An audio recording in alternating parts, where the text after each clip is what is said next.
Greetings, everyone. Welcome to THL's Hearthcenter, your I don't even know what day night, but weekday night show, bringing you the highlights of the latest week of THL.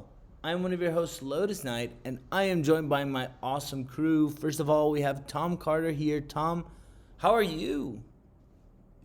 Hi, hello everyone. I'm doing very well. What about you, Lotus? I'm great. Can't complain. And we also have Awesome. Impermanence here with us. What's good, y'all? How are you doing, Impermanence? My back is killing me. I've developed like scoliosis in the past week, and I have a fatal curve in my spine. Yikes. But happy to be here otherwise. Oh, we will pull through this week because one of the series has ended. Wild had quite the emotional finale, and we're gonna hop right into it as we interview OT Zaxia. How do I say it? OT Zaxia? You're doing good. Okay, so we're going to talk to OT Zaxia, and I'm going to throw to Tom and Impermanence to lead this interview. So, Tom, take it away. Excellent. So, first, I will give some context to O2C because you were not here last week. Um, and we were discussing who was going to win, and I said, of course, the team that has OTC in it is going to win. So, thank you for that because that means that I can say to Impermanence, I was right, you were wrong. So, thank you for that, OTC. I was wrong about No like problem. everything. Yeah, It happens we every will talk time. about that. We will talk about that. Um, So yeah, congratulations OTC on winning. Um, this is Thank you. not your first win, correct? You've been It is the not. Wild CHL championship before. So my first question is going to be, what are your plans for the future with DHL? Uh, Probably not gonna play next season. And then if I feel like it, I might come back again, like I did in the past. So we are going to have an intermittent. What is the word? A championer. What happened? Why don't you want to bring it back? Is it a format reason or? Just kind of burnt out from Wild, I guess. Yeah. Fair Fair. enough. Fair enough. Yeah, and winning does take toll, as you know, I am a winner myself as well. It happened to me Mhm. before. But anyway, was there any interesting thing that happened in this Wild Series this time? Because we know that every season something happens, something maybe doesn't go your way, or it goes extremely your way.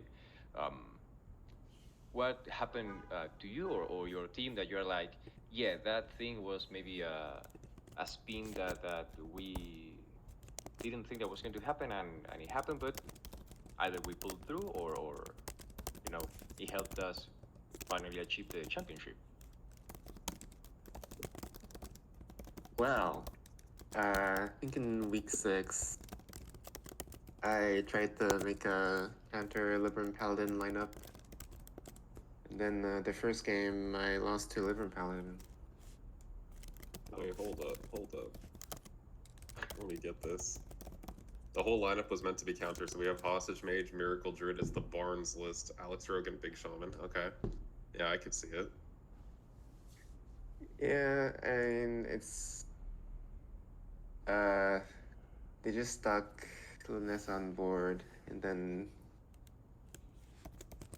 Lunes was also playing Feast and Famine, which is usually you don't usually play that.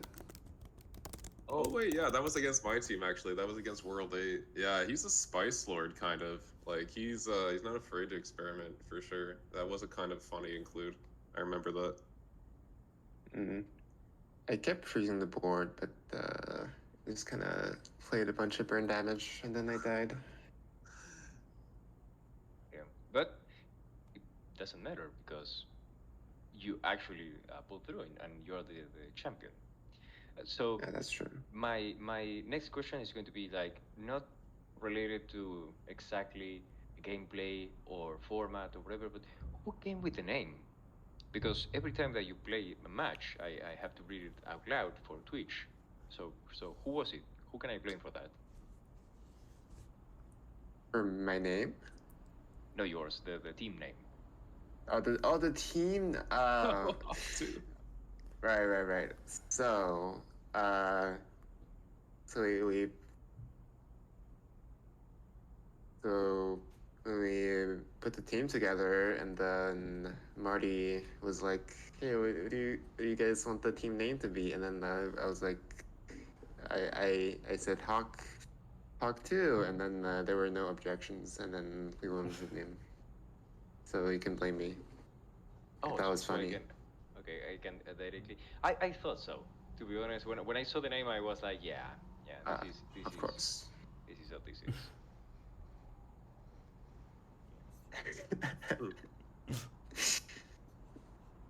So yeah, I'm looking at your lineups right now, and I'm seeing a ton of Malygos Druid and like the combo Druids. Is that like kind of your favorite archetype to bring this season, this format? Oh yeah, it's kind of hard to counter it because if you high roll, and there's basically nothing you can do to stop it. What do you prefer between the Barnes list and the Dungar list? Of course, I would say the Soldier is better, the Dungar list, because you don't lose to one Dirty Rat. That's true. Yeah, that's fair. Yeah, I generally like to say that it just kind of either loses to itself. Well, yeah, it loses to itself most of the time.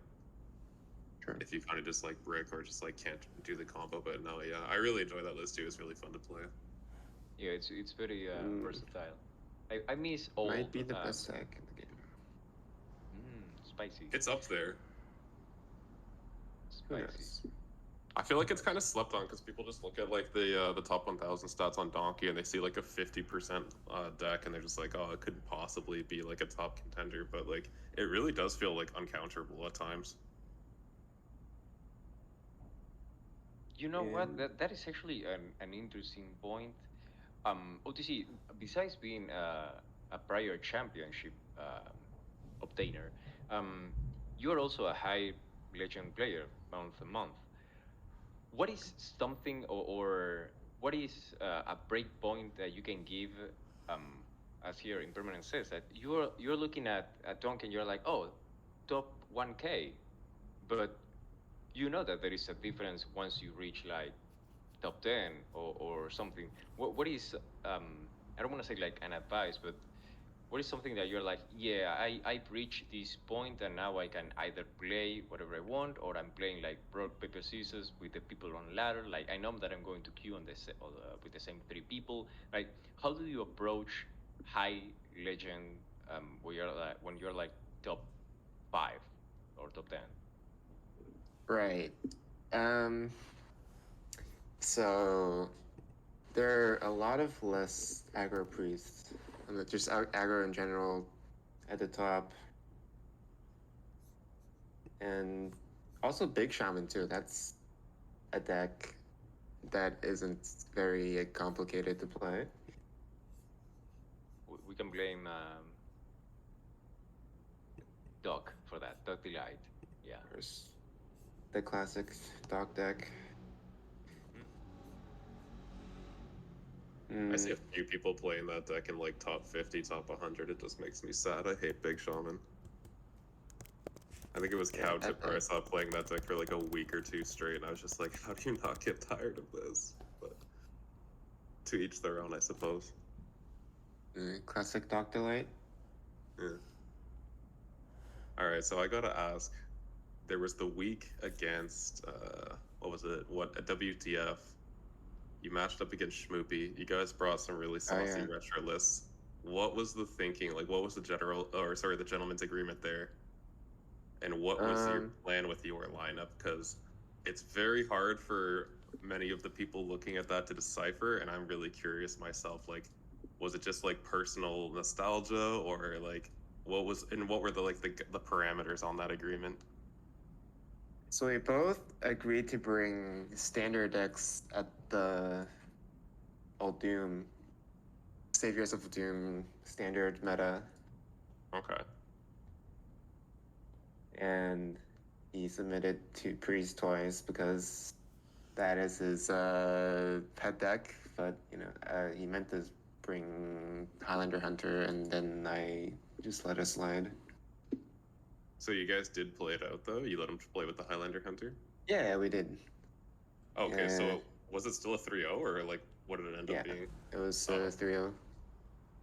I see. So humble. I personally I love Shmupirari, but I also know that he brought ceaseless Seedlock to THL this season. So Yeah. It's a good deck.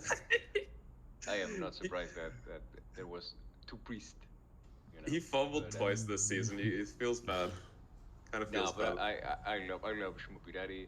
He knows it. Me too. Um, Me too. He's probably the best wild streamer in the game, Yeah. Well, or one of the best. Top 2, top 3. yeah, top 2, obviously. We gotta represent our man right here. And so I think that maybe for closing it, or unless you have anything else you may want to share, I wanted to ask you, OTC, what is something that you want to say regarding this season? I mean, you had fun, you got the championship. Any other snippet on the team? Because we were thinking, I remember at the beginning of the season that Wild was looking a little bit. I don't want to say, yeah, let's say sus. It was looking a little bit lost. I know that people were like, hey, is it happening? Is it not? And it did end up happening. So any thoughts or regarding this season? It's actually pretty fun to play THL. Still, more fun than I expected. And I always the find that team- THL's better because of Conquest. Yeah, Conquest is fun. The team they put together is actually pretty nice.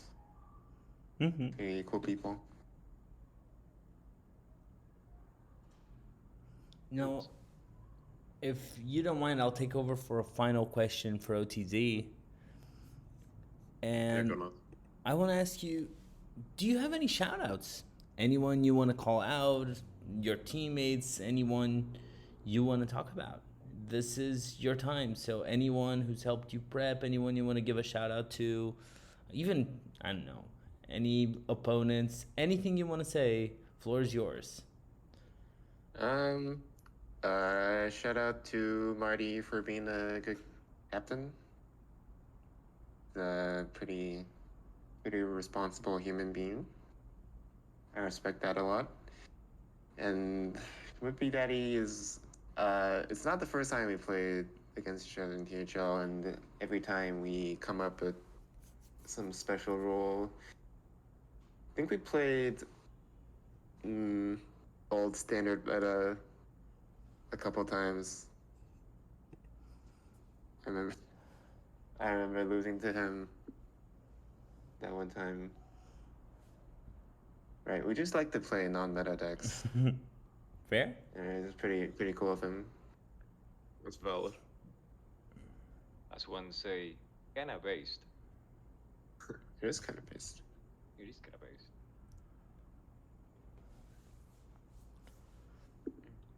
Any final shout outs you want to give? I think that's it. All right. I want to thank OT Zaxia for being here with us tonight for this interview. And I want to congratulate Hawk2 for winning Wild Series. So, spit on that thing. I will You little. I will invite all of our Wild players to next season. Do win. It's easy. Just win Wild. Well, it's not easy. I've never won Wild. I've never played Wild. But that said, play Wild. People really like Wild. It's a fun format. And you get the full THL experience. Heck yeah. Dude, it's wacky, it's fun, it can be meta, it can be spicy. Like, you heard it here. Like, you can go all the way and still have some fun with the lists. And the best My part, personal favorite. yeah, and the best part is once you win, you get to design a banner, and that's pretty cool. It's true. And Ron will eventually get to put it on the website when he gets around Yes. to it. I wouldn't know. I've only gotten second. That's my best finish so far. One day One day. I'll figure it. I'll try it out. I'll try I winning. mean, look at the people in this call. Half of them have got it. So, either You heard happens it. or not. It's that easy. Confirmed. You have a 50% chance based on our sample size here, folks. Join Wild. If you like to win championships, it's a coin flip. There we go. That's true. Yep. Get in there. So let's move to our next series. And Shall we? once more, thank you, OTC.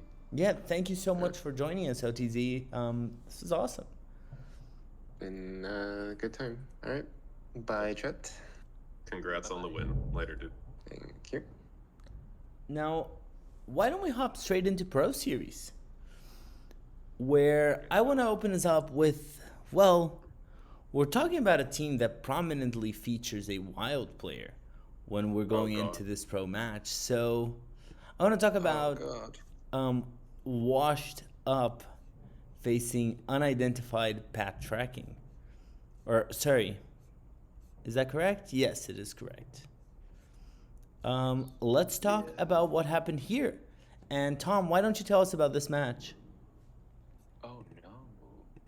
So we have unidentified peg tracking against Washed Up, with unidentified peg tracking winning 12-6, and we have the previously undefeated Maxi on the first seed for Washed Up, losing 3-0 to SWAF. Then we have on the second seed Bill Snyder not contesting with the Valiant. Then we have Caleb AM against yours truly, Impermanence, winning 3-1, Caleb. Same with Tiki against Fresh Masterfunk.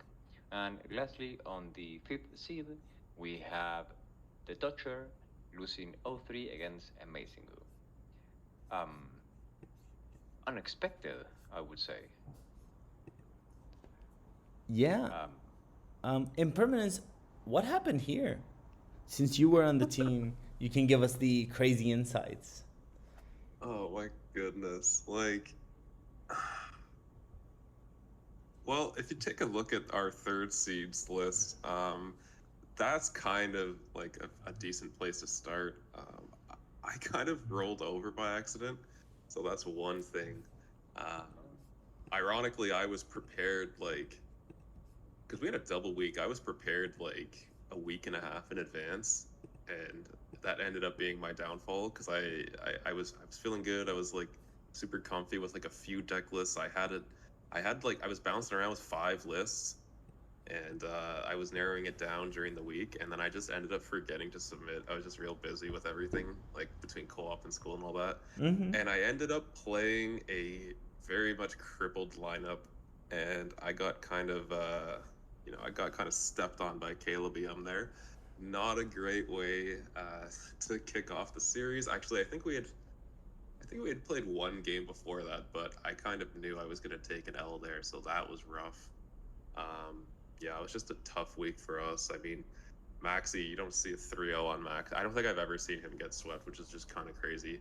SWAP's a really good player. I believe he's like a top 10, top 15 player as well, so it's like, if there was anyone to do it, it would be SWAF, just realistically.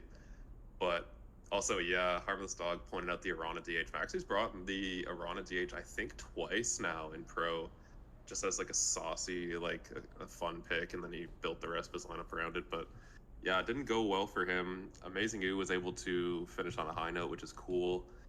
And yeah, I mean, it was just a tough loss. Other than me, like I kind of like, I really dropped the ball there, but otherwise it was just like a tough loss across the board for us. Like, we were well prepared, and I mean, other than that, but yeah. Not to downplay like the other team. The other team played like really great Hearthstone. Like, They're all uh, very strong players. oh yeah, for sure. Like it was a good team. Like they played well, and they earned the win at the end of the day.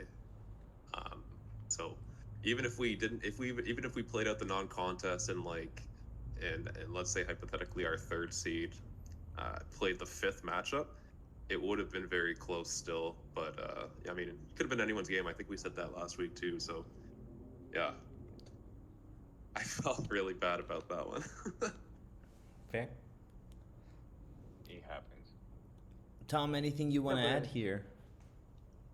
No, as Impermanent said, see Maxi getting swept is something to behold. Um, Mm-hmm. so congratulations, Swath, on that, and congratulations to unidentified backtracking. Moving on. For sure. Let's move into our second match, where Impermanence is going to tell us about Cheesemongers United facing Ada's Litter. Yeah, so Ada's Litter ended up taking the dub over the Cheesemongers. This was like a really, like obviously we're late into the playoffs, and these are two real powerhouse teams going at it. Cheesemongers were dominating. I think they were top of the leaderboard for pretty much the whole season, if not the majority of the season. Don't quote me, but I believe they had the bye in the first week of playoffs. But yeah, so in the first seed we had 8 taking down Pyro Llama 3-1.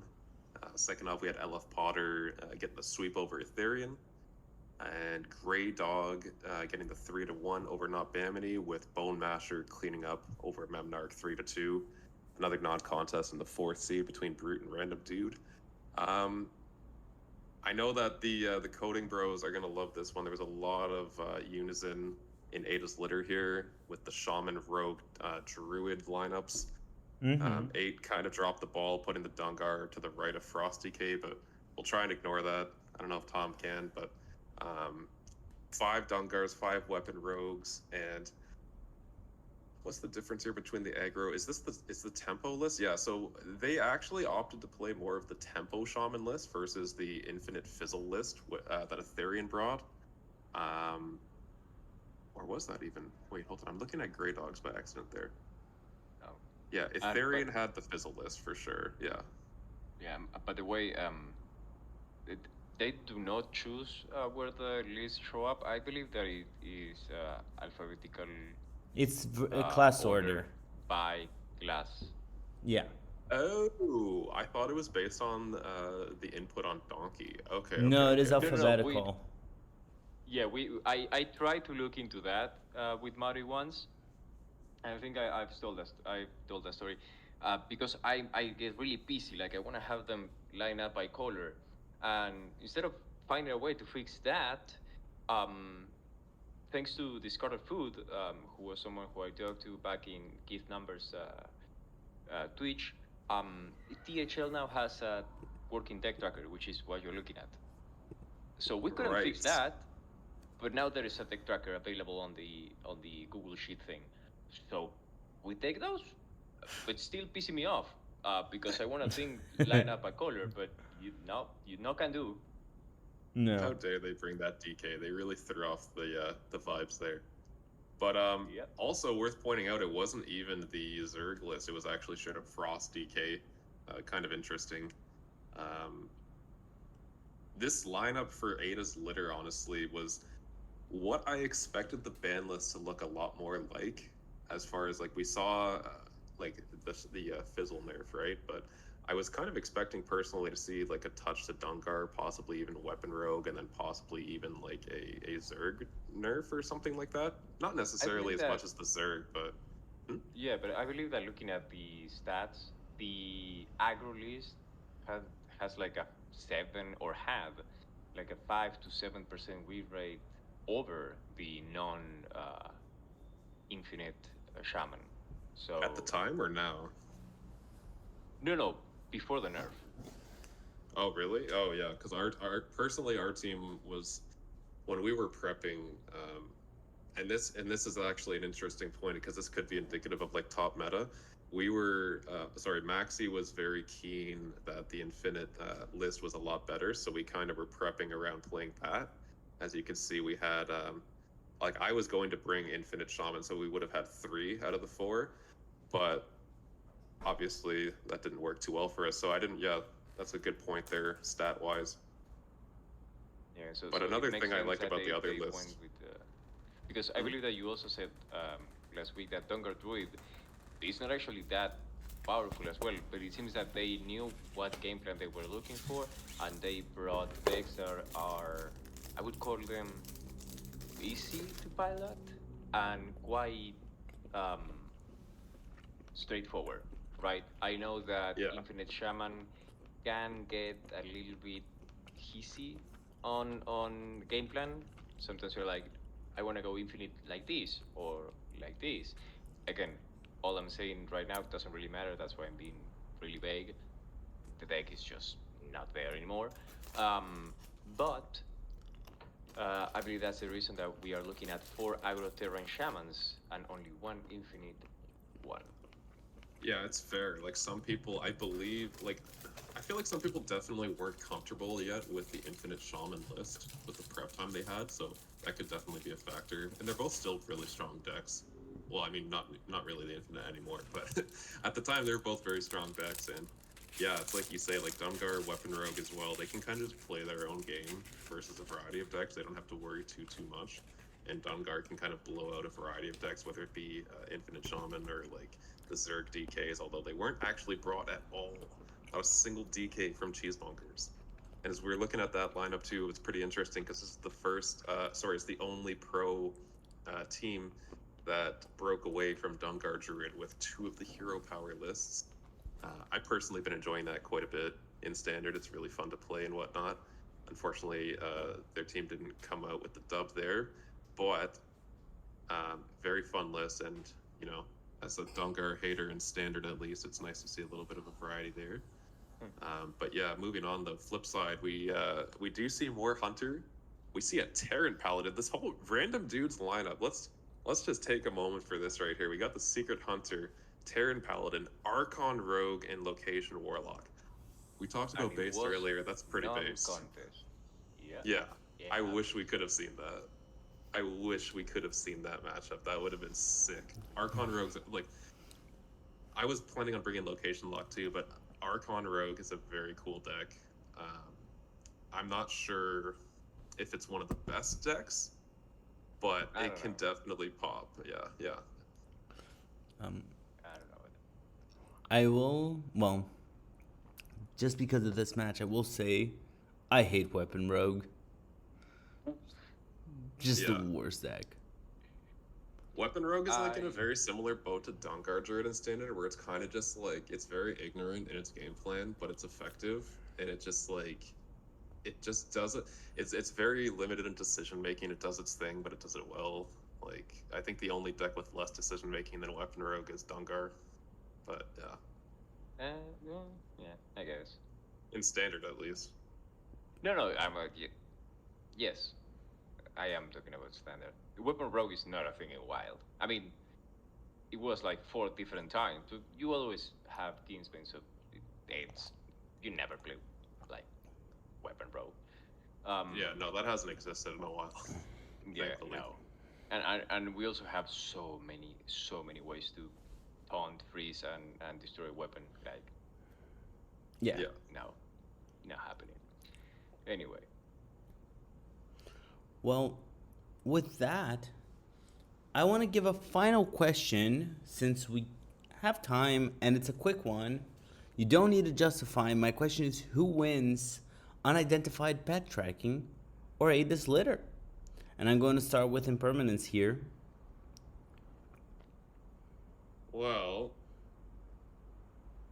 for me, it's pretty simple. I'm going to go with pet tracking, not just because they beat us, but because, you know, it's got my boy Bill Snyder on there. The GOAT didn't get to play. I want to see him play his series out and get the dub for the team. Also, Eswaf, the rookie, going crazy in the top seed spot. But I've clearly been wrong with my predictions so far, so maybe I'll just say Ada's litter so that pet tracking wins. But in my heart, I want pet tracking to win at this point. Fair. Okay, Tom, who wins? that's kind of funny. And this is not me just being like you're wrong, but and this is and you say you don't need to justify it, but I'm going to because I think it's such a stupid thing that what I'm going to say is I want Aida's leader to win because I like the color thing that's going on. So Mm-hmm. Wow. I really like when teams are disorganized and tidy. Uh, it just I just look at it. I'm like, yeah, you know what's going on. So I That's want fair. them to win because they look tidy. Fair. There's no bad reason to want a team to win. Now, let's move to Hero, where we're also seeing the semifinals. And Impermanence will take us through the first match of the night, where we see Defy Us facing the Wraiths of the Beyond. Did you say legacy? Or sorry, Hero. Hero. Why did I say Legacy? Okay. I'm No, not sure if you you even said did. you said hero. I spaced out for a second. I didn't even. Okay. Hear that. I can say the wrong thing. It happens a lot. No, we're good. We're good. Anywho, hero. What do we got here? So, just loading in here. Previous week, so Wraiths versus Defy Us. Defy Us coming out victorious here with the 8-5 score.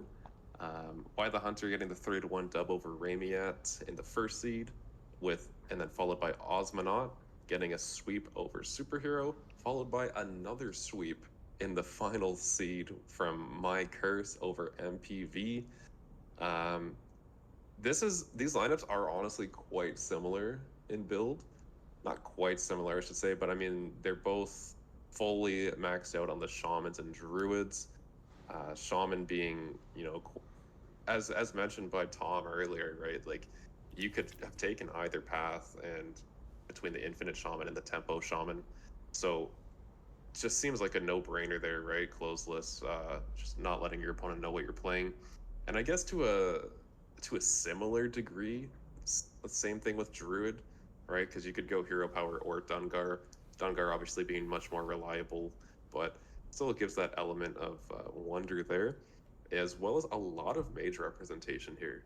And I mean, Protoss Mage was kind of questioned for a while, but there are a variety of mage lists that were bringable. Like I've seen people having success both on the climb and in higher ranks with Elemental Mage. Probably not as much in the higher ranks, but at least on the climb, it's shown that it's still a playable deck. And the lone rogue on Wraiths, which I would assume is weapon rogue, and the flex, sorry, not the flex, but the final decks we're coming in with a couple of warriors, warlock, DK, and hunter. Honestly, not very much DK overall so far in the standard formats. I'm a little bit surprised by that with how popular Zerg DK has been, although it just seems like people have been expecting a lot of Shaman representation and decided to keep it at home, so it makes sense there, I suppose. But yeah, winning lineup here, the difference makers here being the Hunters and DKs as opposed to the Warriors and Warlocks on the other side there, for the most part. Two solid lineups, I would say. Also, Yeah. Osmonaut completing so far, sorry, not completing, but moving on to 7-0 on the season. Shout out to Osmonaut for that. That's pretty sweet. I'm still on a second seed. That's just chef kiss. Yeah. But yeah. Anything, Tom, you want to add here? Not really. Looks like we are back at Shaman Stone once more, but who knows? I just think it's funny that once more we're seeing 6 shamans with at least 4 bans. We don't know. At least for me, I don't see if the Osmanal superhero ban was processed. But I'm gonna take a wild guess, and say that maybe a shaman was banned there. Maybe. Now, I mean, okay. seems safe.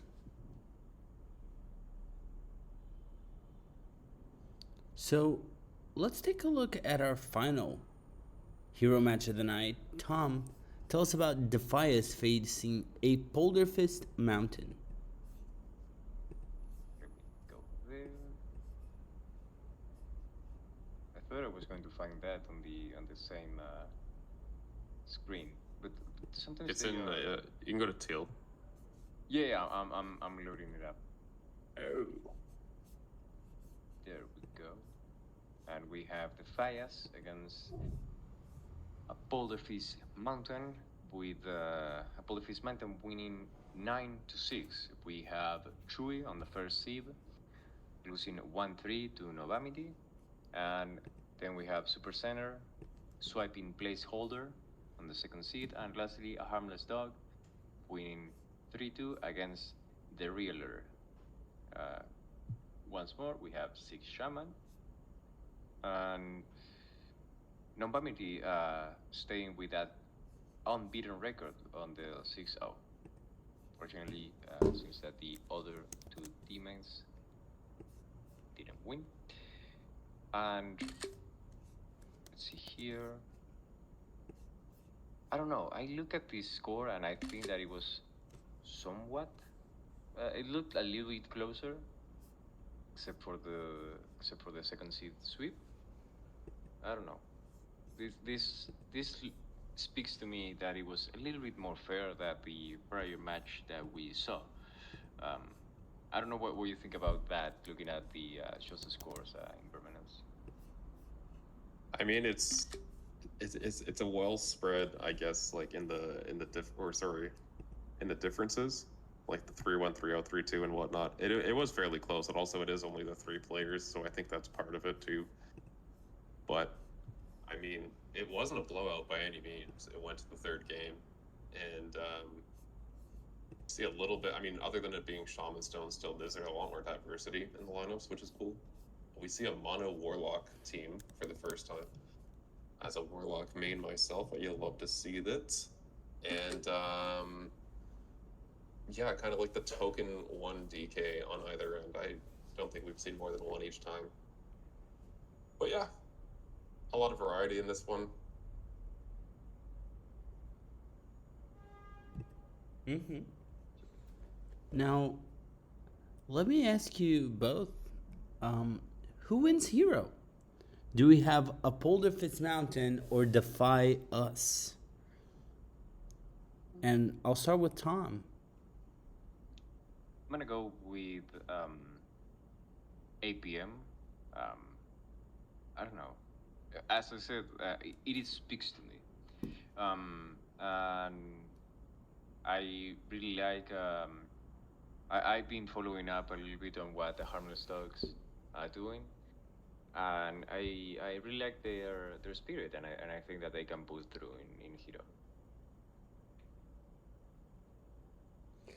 And Impermanence, what do you think? Yeah, I'm gonna switch up my approach here because I've been wrong each time. I was initially going for Defias, not Defy Us. But I'm gonna go. I'm gonna agree with Tom here. I'm gonna go APM, not only because I like the team, but also I really want to test this theory that if it's I don't know, if I can just vote with Tom, I might get it right this time. So this is both for science and partially what I believe. So APM here. Nice. There you go. Now, let's move on from Hero. If everyone is set, we are going to hop straight into Legacy. Now, Legacy had 4 matches, so we're going to move a bit faster, but we will talk about all of them.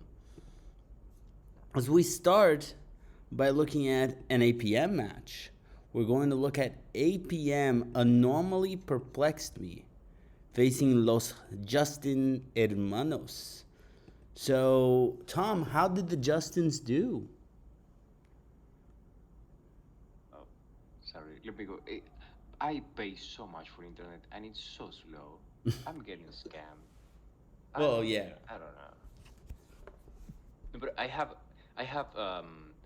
what do you call it in English? Fiber. Yeah. You know, like and I have a Giga. No, it doesn't matter. It doesn't matter. It's just a What? lie. Yeah. Yeah. No, but it is cheaper than having. Previously, I had like 500 megas, uh, and when you switch, it's cheaper because you get like a promotion for 6 months and whatnot. And then again, because and you know about this. I don't want to get political, but you know about my currency. Um, at the end of the day, is I pay a lot, but it's dirt cheap. I think it's like $22 for like giga internet. So I don't care, to be honest. And it's still not loading. So I'll give this one. We'll flip this and ask him permanence. How Thank do you. you feel Yeah, sure. about APM versus Los Justin Hermanos? Well, yeah, as we see here, Los Justin Hermanos came out on top in a close one here. Real close, other than the first round, or sorry, the first seed sweep. We have Always Just in Time taking down Caleb EM 3 to nothing. The second seed, we got Bill Snyder taking down Pokemon 661 3-1. With Skirt Reynolds and Hudak. Oh, sorry, with Skirt Reynolds taking the L to Epic Cat, and then Hudak taking the dub over Kitten Me in the third and fourth seeds, and Roofski winning the deciding match over Monkey in the fifth seed.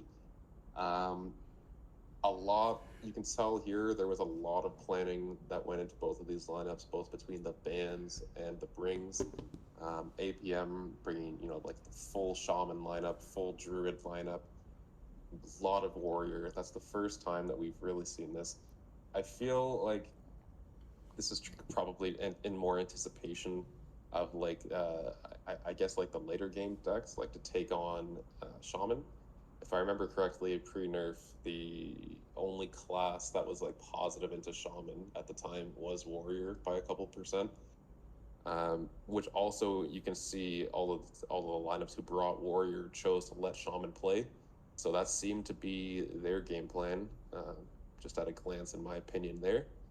While on the other side, we have 5 shaman again. For the first time, we see 5 hunter, which is very cool. And honestly, we're gonna see. I'm expecting a little bit more hunter this coming week in standards. That hunter Zerg hand buff deck is really cool. I'm pretty sure that was made by World 8. If not, he kind of took a list and kind of ran with it. But really, really interesting deck there, and it's really fun to play as well. So we got 5 hunters here, and quite a bit of Zarimi Priest. So spicy board decks from that end, and it worked out for Hermanos getting the 15-11 win. Hermanos banning 4 shamans, and so you can kind of see the two different game plans here, where to me it looks like one team wanted to beat the shaman in the game itself.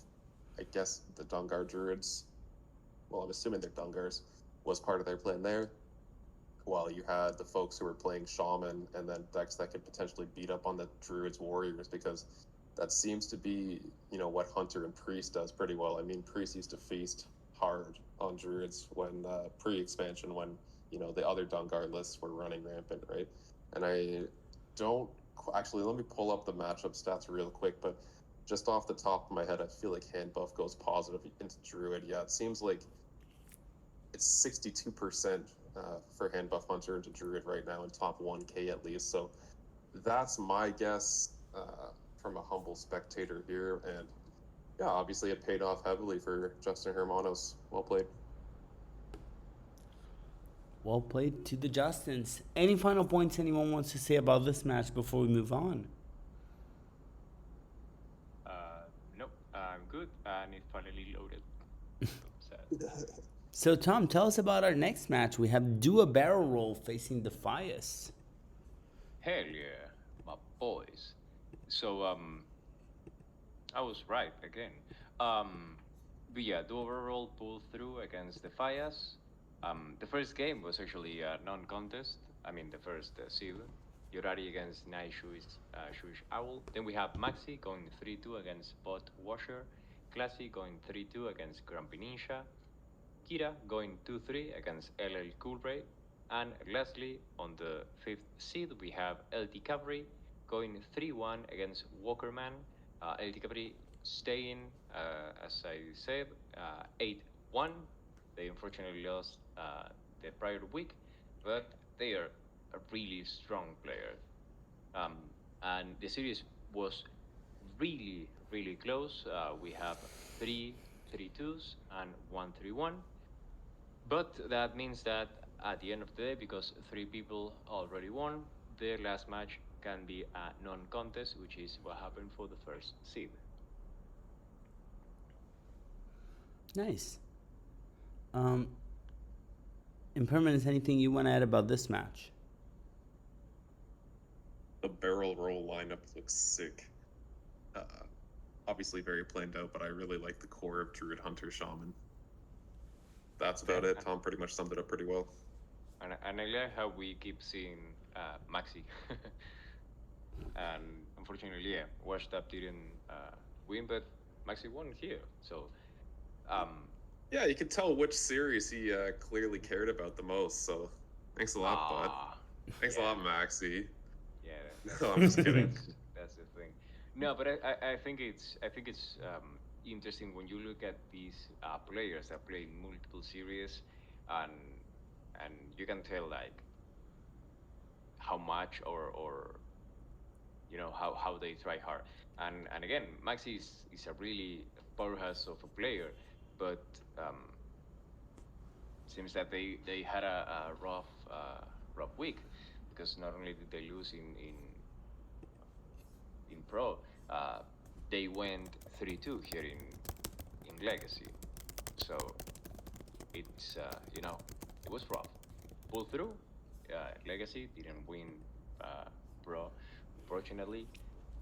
But yeah, congratulations on my boys to overall moving on, beating Payas. Nice. And let's go into our third match of the night.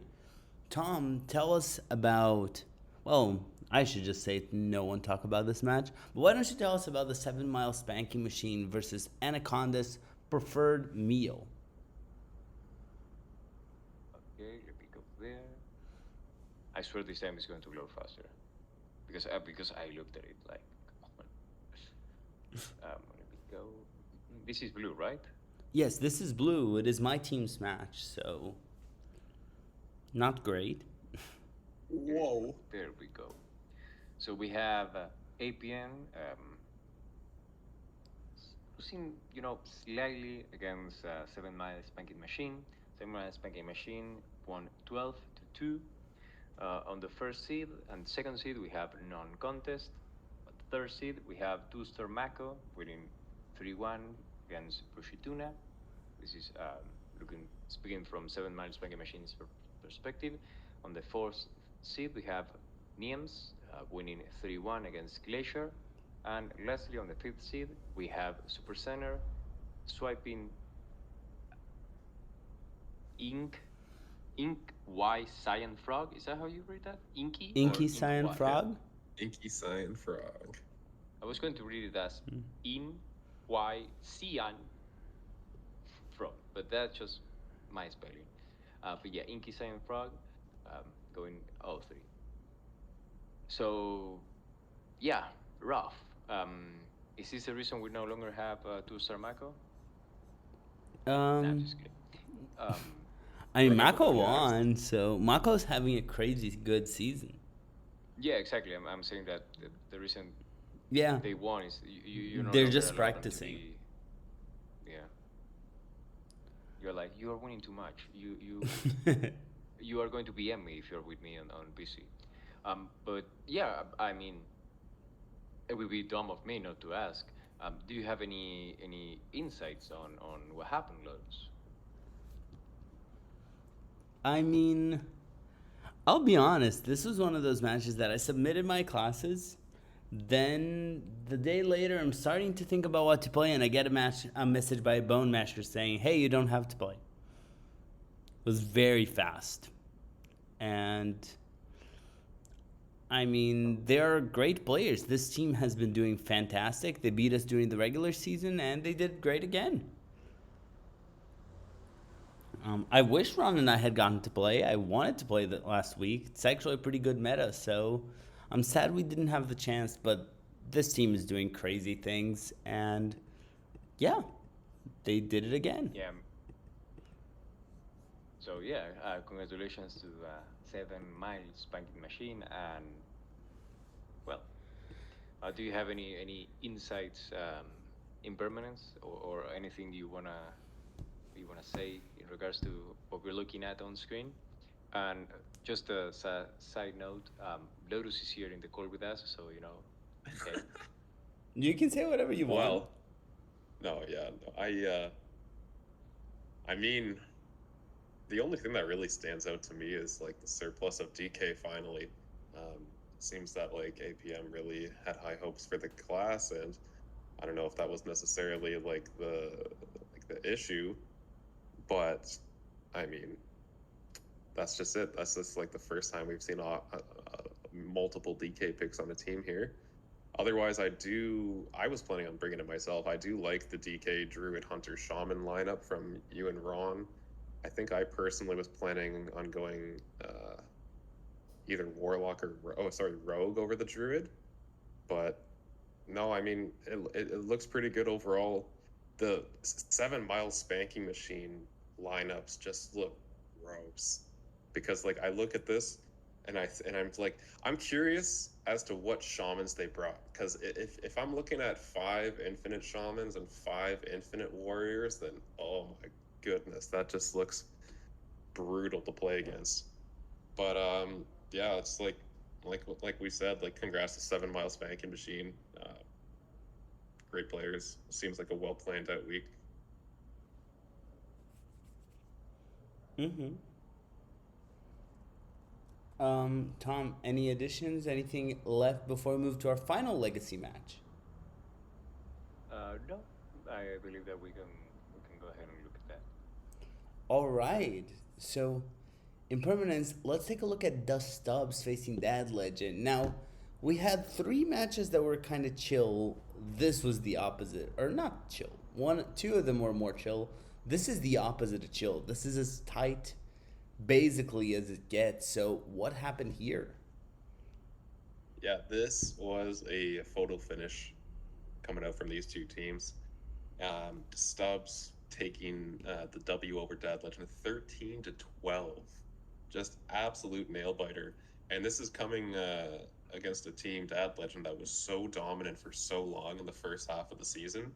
So, I mean, you hate to see that there, but I mean, solid team, the Stubbs, right? Like a team that's been around quite a while, good captain, I mean, deep lineup. So these are both I mean, teams with more than 20 seasons of history. yeah. So 2 veterans, and it kind of makes sense. It checks out, right? Because it's just like you've got so much experience, like you're gonna take it deep, especially in the playoffs here. So the first seed we got Ramiot taking the 3-2 dub over Halo. Second seed King Viking beating MPV 3-1, followed by one of the first 2 sweeps being Rachel getting the best of Pescatarian here. Yellow Dart taking the dub 3-2. Oh, sorry, Epic Mingo taking the 3-2 dub over Yellow Dart. While on the other side, Haster gets the sweep over Osmonaut in the 5th seed. And surprise. Oh, wait, I lied to you. I was about to say we have 10 shamans again, but the entire 3rd seed just did not bring shaman. That's a funny coincidence, actually. Like, I don't feel like it was an agreement, but just funny that it happened to line up there like that. But yeah, being Rachel bringing the Druid, Priest, Warlock, Warrior lineup, pretty cool. Versus the DK Hunter, Warlock, Warrior. We're seeing a lot more Warrior here, obviously, the infinite lists. And otherwise, yeah, it seems pretty similar. A lot of DK, you know what, honestly, I'm seeing just like this common ground here with a lot of the DK heavy lineups on Dad Legend, with them narrowly being edged there. I wonder exactly what the DK stats were between this series and the series we just spoke of, just for my own curiosity. But that's what kind of stands out to me.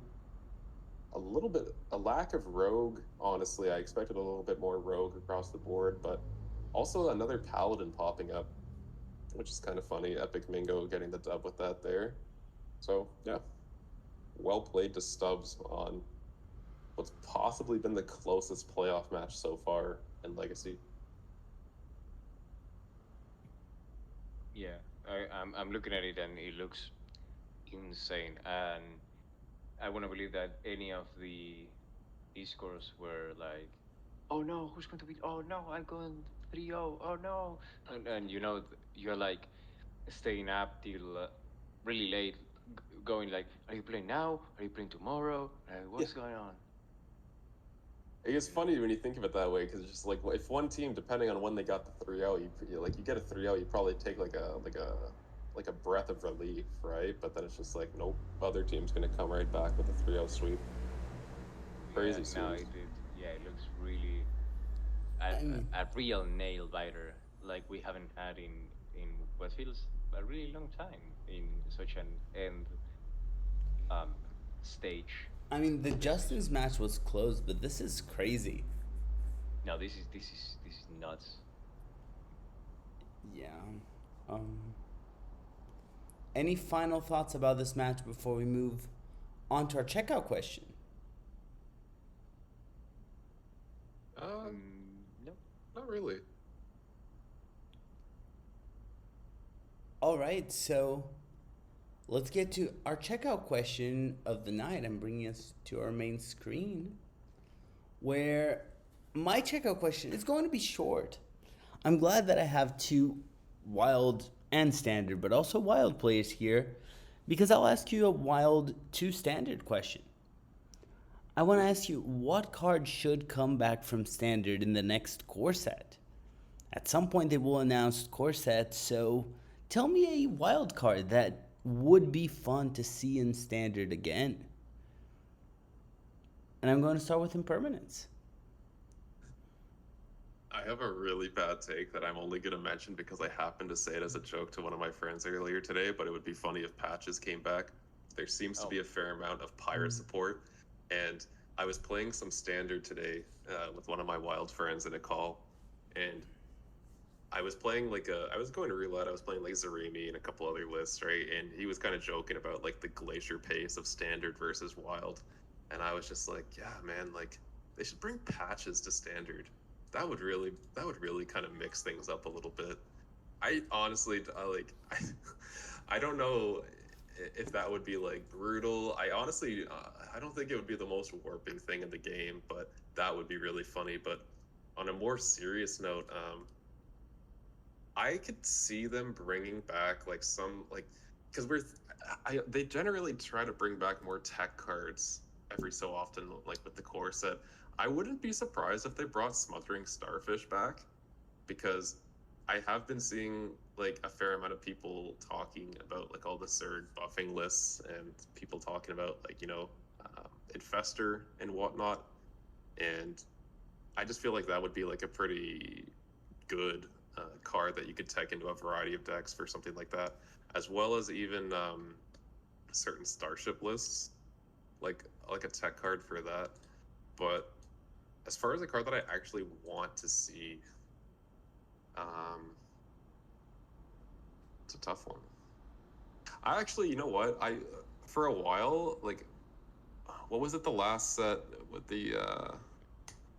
I would like to. I'd like them to bring some old heroes back. That'd be pretty cool.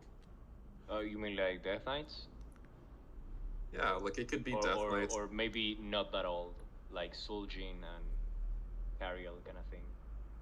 I'm a big fan of heroes across the board, and like every so often when they give us like new hero cards, it makes me wonder if they'll actually bring back others. And like I don't know, I really enjoyed the ones from like the what was that set, like the Alterac Valley era and the Yeah, other set. so Cariel, Yeah, Cyrella. yeah, like some of those guys I had a lot of fun with in the past, but Yeah, just going to point out, Cyrella is going to be hella toxic with Starship Priest. okay, scratch the hero card part. Yeah. Gonna do take two on that one there. But yeah, no, I think who cares? Bring patches in. I'm just gonna say it. Bring patches. Let's do it. Fair. I I do think it's an interesting thing. I was also thinking of a one mana neutral card, um, Sphere, Sphere of Sapiens. Because Really? yeah, I think that it's a really interesting mechanic. Um, and they always bring so they tend to bring cars that were different Mm-hmm. when they came out, and I think that it's not going to be like good, um, and people are probably going to complain about it because if you're looking someone playing a sphere, you know that it is probably a combo Yes. deck, and people hate those, but nonetheless, if combo decks are not strong and they just bring a sphere for the sake of it, I think it's a really neat card. Hmm. And on another note, one card that was really uh, I was never a fan of weapons, right? But one card that I think is really interesting and for the longest time was um, underestimated is Truem Crescent, the dual Oh class yeah. Hunter Yeah. Demon Hunter 1/4 1 mana 1/4. Um, when you attack a minion, your minions attack that as well. Um, I think that card is really interesting. I love dual class cards. I was really sketchy at first. The tourist mechanic kind of looked funky to me, but it did end up winning me over. But I really like Twin Crescent, and I feel like it is not really overpowered. Um, and it just fits in so many kinds of lineups. Some people were playing that in Combo Hunter in a while, and you're like, but that's kind of like an aggro card. But like, you can do whatever you want with that 1 mana 1/4. Mm. The Yes. sad part is that it's an epic, but if it's on the core set, it's free. So yeah, bring it back. Nice. That could be interesting with certain death rattle synergies. Like I immediately think of like the Zerg cards, and you can like swing automatically proc your Infestor versus something. That's interesting for sure. I will say one card that I think would be interesting to come back that was very busted. I don't know how it is nowadays in Wild. But it would make sense. I think it's about the time to bring Broom back. Oh, I love Broom. Is it okay? Let me be kind of like a doubter. Broom is not really like that OP. The only decks that see it is like Seedlock because your giants. Do you really want to do that with the giant deck going Not with in? Seedlock, but when it Because was in standard, there was so much you could do with it. It was right, fascinating. and I'm looking at it now, and I'm like, isn't there like a warlock deck that also plays giant that would be like kind of busted if they All of them banned have rush? Rush. Yeah, that's why. Well, I mean, most of them. I mean, well, hold on. Let me think about it for a second. The Hydralisk already do have Rush. It's pretty much just the Seasides And that the don't have it Forge already. Forge of Souls already has Rush. Yeah, yeah. Right, but imagine if you could run like basically a second or a third, fourth copy of having a giant brush, right? Um, I think I do think it's really interesting. It's a really interesting card, but like I also feel like nowadays they just give that keyword to any minion I mean, rather half the than minions do have that keyword, yes. yeah. It would But be yeah, no, really I do think powerful. it's. I don't think it would be that powerful. It will be like really nasty in like two decks, and then it wouldn't see play nowhere else because, as we've stated, like minions, a lot of minions have rush. Like you have the location now that has the death battle when it dies. Give your Zergs rush this turn. Like that's just Yeah, well, like basically a on like the new set like note right there, I think of like Shaman immediately being able to like rush their little guys into you, get a starship going, even just giving the starship rush, or like all of these Zerg decks who just want to start proccing their death rattles. I don't know. I think it's pretty. maybe it's not going to be like broken. I don't think it would be broken, but I think it would be a good quality one drop. Like I would totally experiment with it at the very least. But I'm a biased seed lock player and I love Broom. I've been playing Broom for like what 4 years now straight. No, yeah, that's what I'm saying. It's going to be super nasty in like 2 or 3 decks, and then it's going to be like, this card is a problem. But is it really a problem? Because it's not seen played nowhere else, but it's like really nasty here. So I don't know. But yeah, I heard one I really like, spicy take that they were I just li- saying like we should bring Ice Block back. No, no, no. no. And I initially that was my reaction at first, but like I listened to them a little bit more, and it's just like we don't have Alibi, we don't have Frost Nova, we're limited in the stall tools, and it kind of like enables like these slower mage combos, like you think of like Colossus Mage, like Protoss Mage, and but- whatnot. Like they have isn't Rewind rotating? But they also have the Discover a Secret, or sorry, yeah, Discover a Secret, right? The 2-mana Yeah. card. That will And- stay. It's bad, but if Ice Block is in standard, it's great. I like and again I hate Ice Block with a burning passion, but it would be, and I might just have like some nostalgia goggles on for the sake of like, oh, let's see how it is, and I might immediately regret it like a week in. But that was an interesting take that I heard at the very least. I was kind of interested in what you guys thought, but I think it's pretty clear already. This sounds more and more like, it's not for me, it's for a friend. No. I heard it somewhere else. But no, like you're saying there is not enough stall in standard, and I think that's just wrong. There is a lot of stall. People are just not playing it because there is not a well-rounded, defined end game plan. And if there is, the stall is not sufficient. You don't want to give it more stall.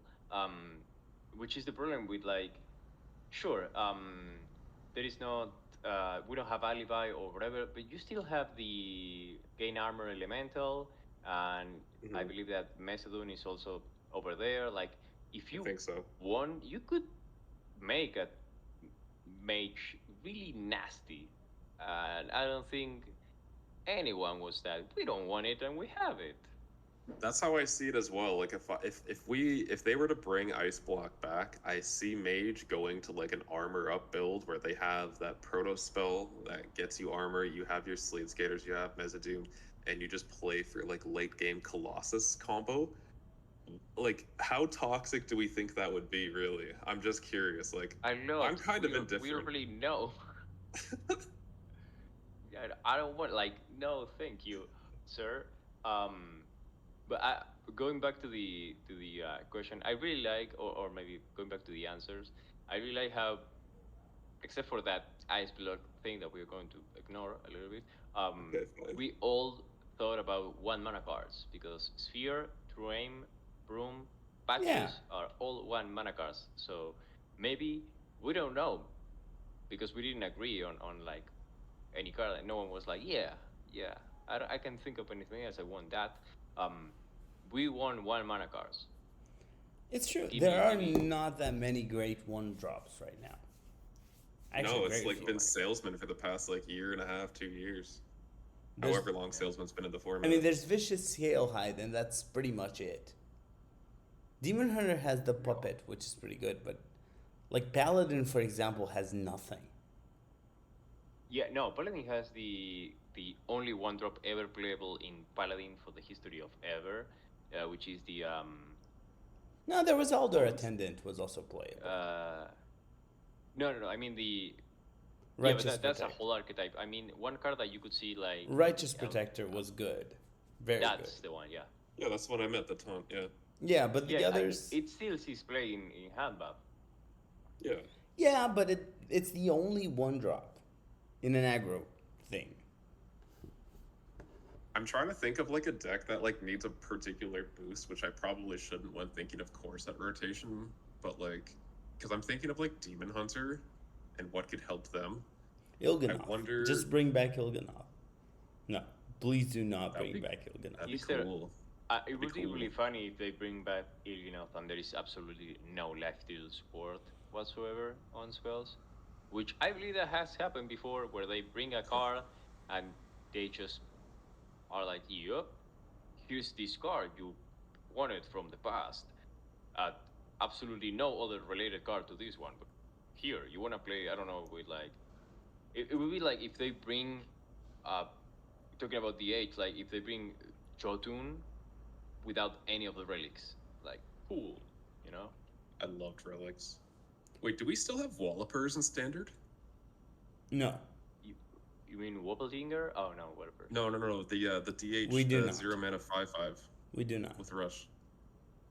Because that seems like it would be a pretty good inclusion for DH core, right? Because like Outcast is pretty much like an evergreen thing. It's always going to be there in the class, and it's just like good payoff, right? 0 mana 5/5 Rush. I don't know if that'd be a deck per se, but I'm just thinking, how could we help like a deck that needs it, for example, or sorry, a class that needs it? But yeah, there's a lot of answers you can give there. It's a good question. I like that.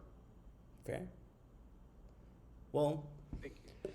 I will take this moment to thank our viewers, and I want to thank Tom Carter, Impermanence, and OTZ Axia for being here with us. Great show as always.